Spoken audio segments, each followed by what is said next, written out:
Today we are going to find out which rain repellent is the best for your windshield. So what is rain repellent? Rain repellent is any product that applies a hydrophobic coating to the surface of your windshield to repel water. Popular products like Rain-X claim that the water will simply bead up and glide off the surface of your windshield. Today, we have several rain repellents to test. But first, we need to make sure that our windshield is crystal clean. Check out this video to see how to crystal clean your windshield.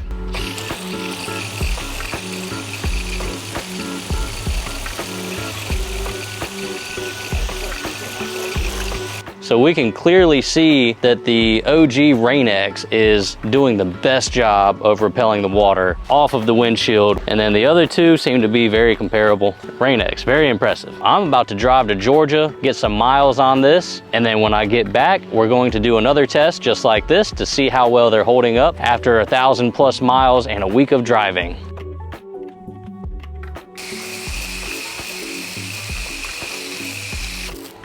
So as we can see, the OG Rain-X is doing the best at repelling the water off of the windshield and keeping a nice, clear visibility all the way around. It definitely takes the trophy in this contest with these other contestants. All of the products that we used in this video will be linked in the description below. And next, you can check out this video on how to keep the inside of your windshield fog-free. Thanks for watching Dude We Can Fix It. Be sure to smash that like button on the way out and subscribe for more videos. I'll see you on the next one.